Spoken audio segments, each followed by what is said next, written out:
The Dallas Cowboys are going to hell. This team's going to hell. I don't understand how you can have a coach like McCarthy, who has pretty much done everything you've asked. You average 12 wins over your first 3 seasons. Your quarterback blows his hamstring in the first 2 months of the season. The season's over before week 9.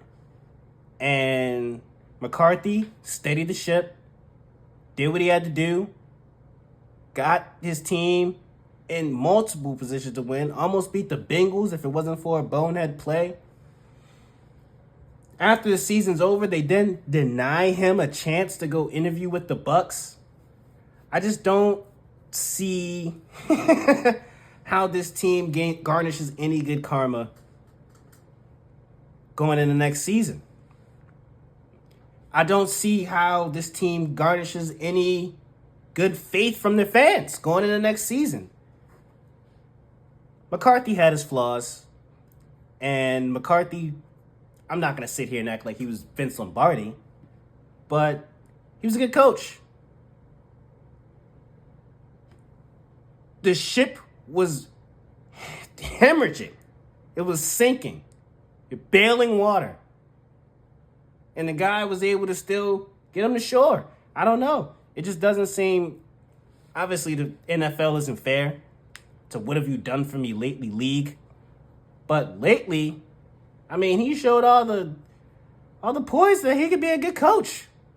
He could lead Dak, CD, Micah Parsons, into where they have to be. So, I don't know. That just seemed out of control. That just seemed very out of character. I mean, they had a chance to just end it on Black Monday but I mean, like the Raiders, they took their time. I guess they mulled it over and they decided that he wasn't the best guy for the job. But I mean, like, hey, you don't want to really necessarily take after whatever the Raiders do. But I mean, hey, another opening, another guy looking for a job. There's multiple openings. I think McCarthy will land on his feet. I would love to see him with the Saints in a dome, get a good quarterback, get some more pieces, maybe. He's already set. If he would go to Chicago, they're a good team. They seem pretty set on a bunch of other coaches. But I think, all in all, just a hasty decision by the Cowboys. That's not a move you make. Especially after all this time of making it seem like you're going to keep the guy. This is the guy you wanted. If you didn't want him, why didn't you make the decision a week ago? Just seems like more malpractice from Jerry, who just... That whole front office and team is just treading water. They're on borrowed time, it feels like, and it doesn't seem like it's going to get any better. But that's the breaking news for the day. One thing I do want to talk about next is quarterbacks. And I don't think there's a better place to start off talking quarterbacks than with Justin Herbert. And I like the guy. You know, all year I was saying he's got, everyone's saying it. It's the arm talent. Obviously, it takes more than arm talent to win in this league.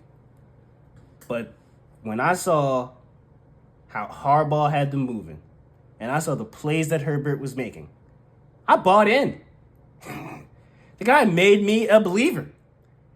And just like everyone else, I'm going into the wild card weekend. Chargers are going to roll.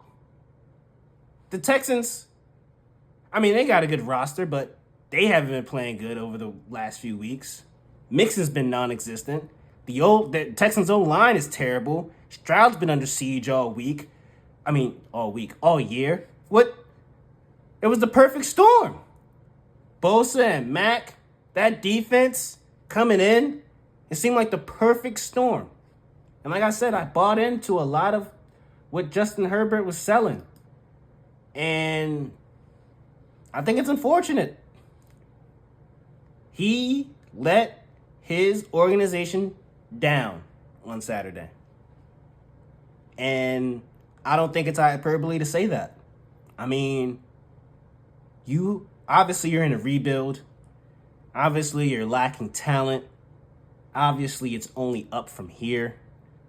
But at the end of the day, what can you say about a fifth-year quarterback going into a sixth year, and he blew a 4-touchdown lead versus a mediocre quarterback a few years ago, and then he throws 4 interceptions in the game 2 days ago? I like Herbert. I want to believe that he has what it takes to win at the level that we think he can all win at. But gentlemen, I just don't think it's going to happen. I think at a certain point in your career, a quarterback has to be old enough and wise enough to know, as I take a sip of the Miller High Life here, excuse me. Very good, very good. I think a quarterback has to be able to know that situations calls for different actions. This is wild card weekend.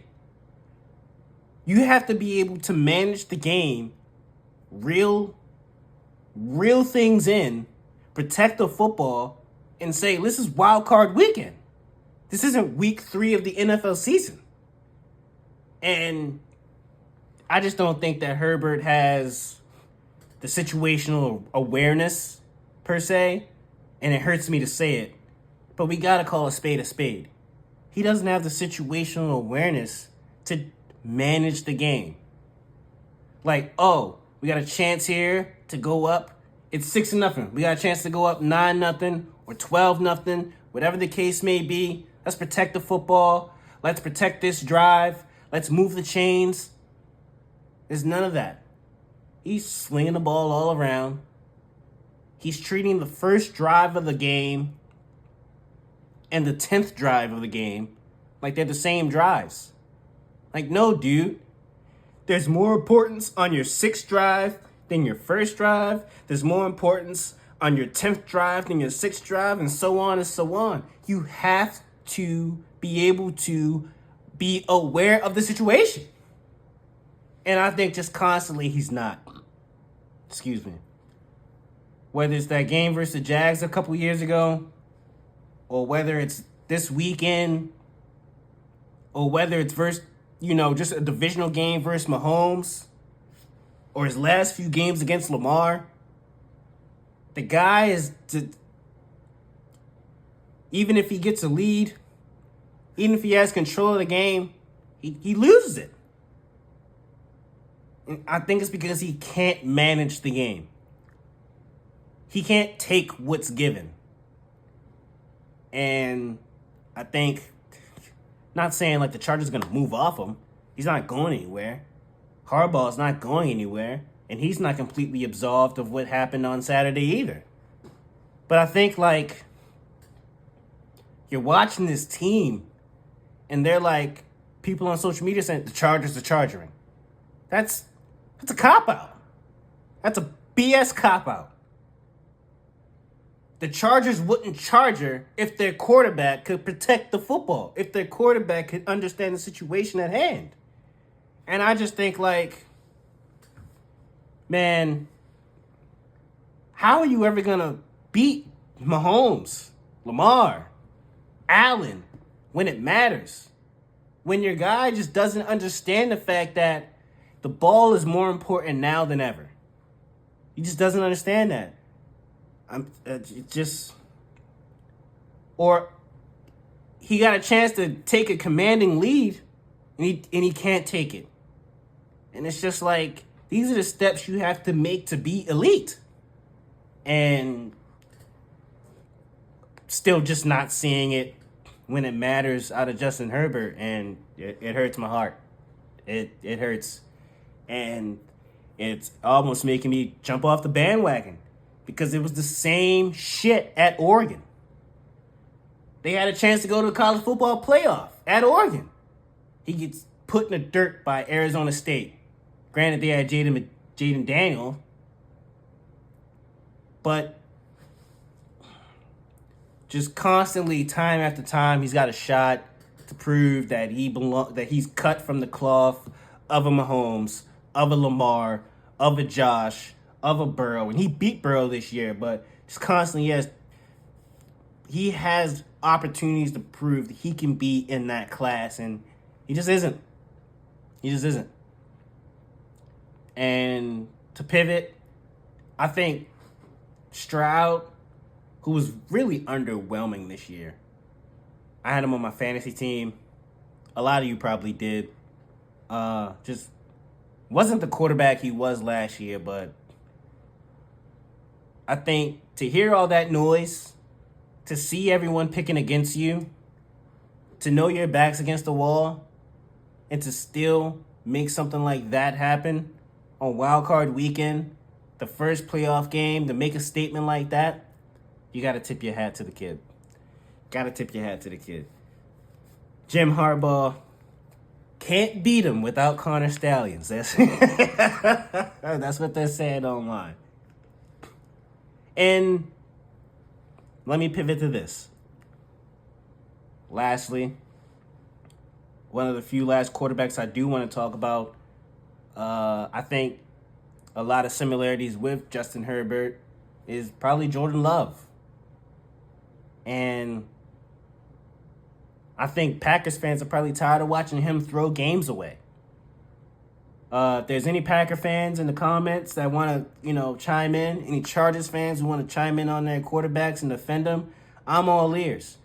But what I'm seeing right now is two quarterbacks who cannot, like I said about Herbert, manage the game, who cannot take what's given, who cannot advance through their progressions and then make the correct decisions.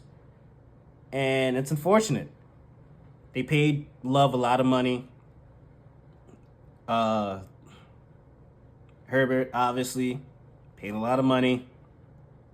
And not to say these guys don't deserve it, but let's pivot to Love. How much does Love really deserve it?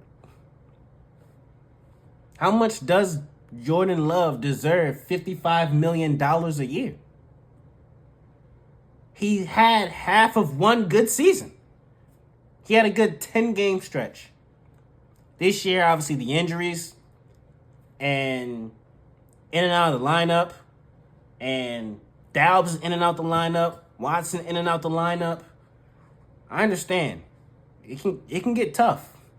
And your coach he's not calling play action like he was doing in years past, and you're out of the shotgun a lot. There's a lot of things working against Love, but there's a lot of things working for him. And at the end of the day, he's the guy with the ball, and he has to make the correct decisions. And he's not making those decisions. And this has been an all-year thing. This has been an all-year thing. Teams are not afraid that he will play a clean 4 Qs. The guy can't play a clean 4 quarters. Hasn't. If he does, it's not against the good teams. And that's the problem. Same thing with Herbert. If you're going to be elite, you have to beat the elite teams in your company. You have to beat the elite quarterbacks in your company. That isn't happening. And I like Love, just like I like Herbert. But I think that these quarterbacks, they have to figure themselves out. They have to learn what they do and what they don't do best. And they have to figure out a way to reel themselves in. I don't know if Harbaugh can reel in Justin Herbert. I don't know if Harbaugh wants to reel him in. He loves the kid. You see him on the pregame, punching his, hitting his shoulder pads, punching him in the chest. They love each other. I don't know if he wants to reel him in. Same thing with LaFleur. I think LaFleur likes the fact that his quarterback will take a shot downfield. But how accurate is he downfield? How on time is he downfield? And I think that's the stuff that is hurting the Packers. That defense played well. You have a stellar run game. But your passing game is not on time. It's off kilter. And I think it's going to be hard for that team to break through. I really do. I don't see a way for the Packers, even if they had somehow found a way to beat the Eagles, and then the Commanders win last night, obviously, so they'll go to face the Lions, which means, the Vikings play tonight, probably end up winning. It would have been Vikings and Packers. It would have been the same thing we saw a few weeks ago. An ass kicking. A bludgeoning. And it's like, man, this guy's $55 million a year and he's getting his ass kicked by Sam Darnold. What can you really do? So, I think, Chargers and Packers really have to do some soul searching over the next few weeks, over this entire offseason. They have to be able to understand where they're going in this league, where their quarterbacks measure up to the other top quarterbacks in this league. There's only 14 quarterbacks in the playoff. And Herbert and Jordan Love did not look like they were top 10. They didn't. Just off this entire weekend, I would say Baker looked better, Daniels looked better, Lamar looked better, Allen looked better. That's 4 guys right off the top of my head. Hurts, it's his first game in a month. Shit, I might say Bo Nix had a first half. It was just nothing about what Jordan Love did at all day yesterday that really instilled confidence in me. It feels like the Broncos are more confident than the Packers heading into the future. And the Packers just won a playoff game the year before. Broncos haven't won shit. I don't know. And that brings me to the last quarterback I want to talk about.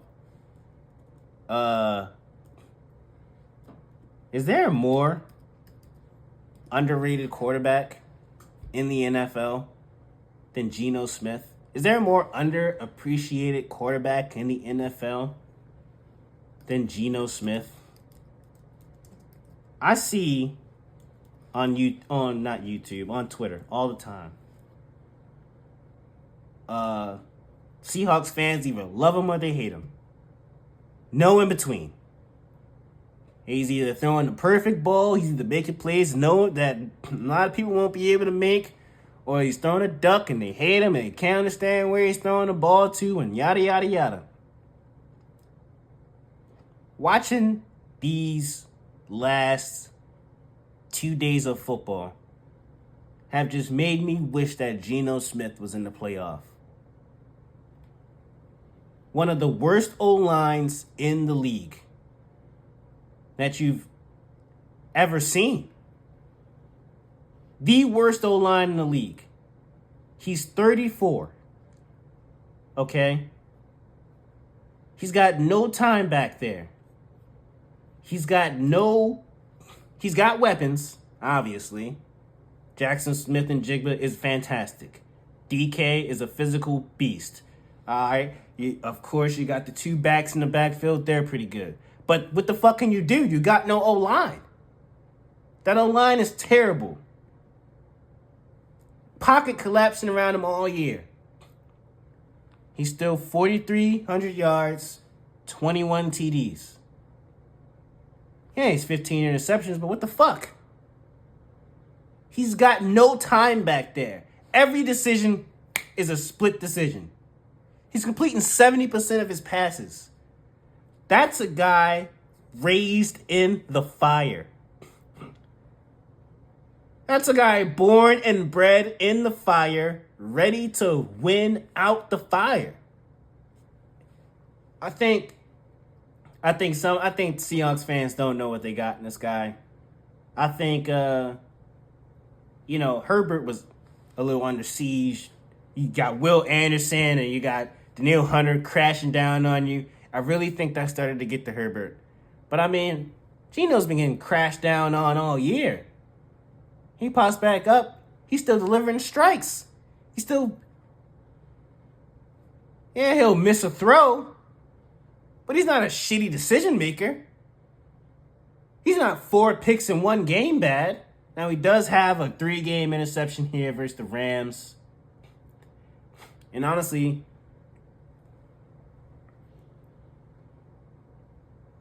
those are the things that decide whether you make the playoff or not.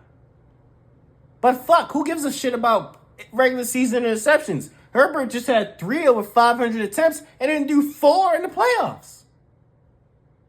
I think it's something to say about when a quarterback is battle-tested and been through the fire and been through the shit of it and can come out and still be top 5 in passing and 70% completions. I think that says a lot about the quarterback. And I think that, people in Seattle need to give him a little bit more grace. They need to give him a little bit more love. No pun intended with the Jordan Love talk. This guy knows how to ball. This guy can hoop. And all we're saying is, we got to get rid of this team who always have a ceiling with Geno. Your team's going to have a ceiling because your offensive line is shit. Your D-line's pretty good. Your DBs are pretty good. Your linebackers and offensive line, not that good. Can't run the ball. Can't protect your quarterback. It means you're always going to have a ceiling. I think this team, the fans, need to appreciate Geno way more. And I think a lot of teams would kill to have Geno. I think a lot of teams would kill to have Herbert. I think a lot of teams would kill to have Love. But I think at the end of the day, it's not about, comparing to the dregs of the league. You know what I'm saying? Obviously, the Saints would probably rather have Jordan Love than Derek Carr. Obviously. But what it's about is about how do these guys look under pressure? How do these guys look under adversity? When the chips are down. Are they leaders of men? Do the men that they're leading believe?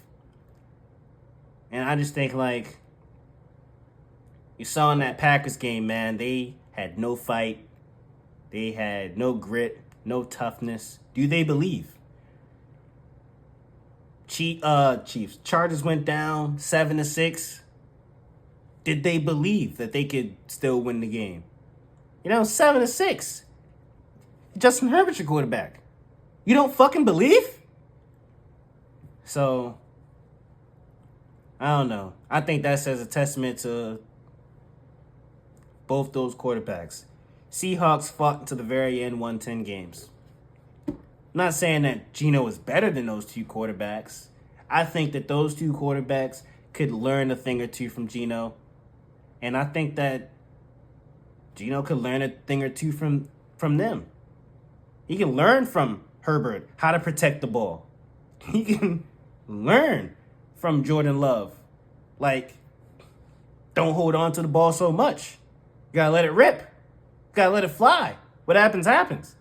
But I think they can both learn, how to lead a team, how to stand in that pocket, how to deliver under pressure, And if they'd have done that in their respective playoff games, maybe they both don't lose.